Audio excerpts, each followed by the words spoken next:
Hi friends, இப்போ நம்ம பாக்கியலட்சுமி பார்க்க போகிறோம். பாக்கியலட்சுமியில் பயங்கரமான பட்டிமன்றம் நடக்குது. இருடா பட்டிமன்றத்தில் உட்காந்து மிச்சர் சாப்பிட்டுட்டே பார்ப்போம் அப்படின்னு சொல்லிட்டு உட்காந்து பார்த்தா இவங்க நான் இல்லை நீ இல்லைங்கிறாங்க.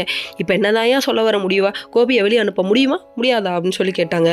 டபக்குன்னு சரண்டர் ஆயிடுறா கோபாலு அப்படின்னு சொல்லிட்டு பாட்டி என்ன பண்ணிட்டாங்கன்னா காலில் விழுந்துட்டாங்க பொசுக்குன்னு. ஐயோ என்ன பண்ணுறதுனே தெரில, என் பையனோட ஹெல்த்து உன் கையில் தாம்மா இருக்குது அப்படின்ட்டாங்க. எதுக்குடா இப்படி காலில் விழுந்தாங்க? இதுக்கு முன்னாடி என்ன சம்பவம் நடந்துச்சு நீங்கள் எல்லாம் கேட்கணும். இந்த இடத்துல கேட்கலனாலும் நான் சொல்லுவேன். என்னாச்சுன்னு பார்க்குறீங்களா?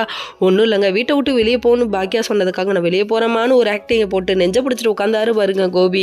நீ நடிக்கடா நீ பொழைச்சிக்குவாடா, நீ வேற லெவல்டா அப்படிங்கிற மாதிரி ஆச்சு.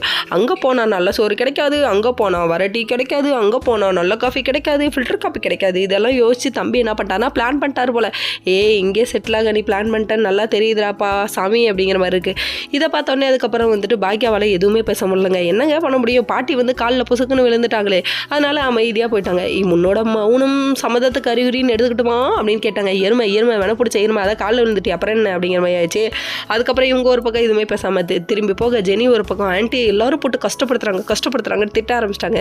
உன்னெல்லாம் யாருமே பொருட்டாவே நினைக்க மாட்டாங்கம்மா, இதுக்குமா பேசி உன் எனர்ஜியை வேஸ்ட் பண்ணுறேன் அப்படிங்கிற மாதிரி இருக்குது. மொத்த குடும்பமும் ஹாப்பியாக இருக்காங்க. எப்படியோ வளைச்சு போட்டாச்சு, நம்ம பிள்ளையே வெளியே அனுப்பக்கூடாது அப்படின்னு சொல்லிட்டு பாட்டி ஒரு பக்கம் பயங்கரமாக வேலை பண்ணுது.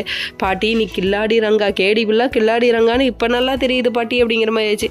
என்ன பண்ணுறது? இப்படி ஒரு மாமியார் இருந்தால் எந்த மருமகளுக்கும் குறையே இருக்காது. ஓகே.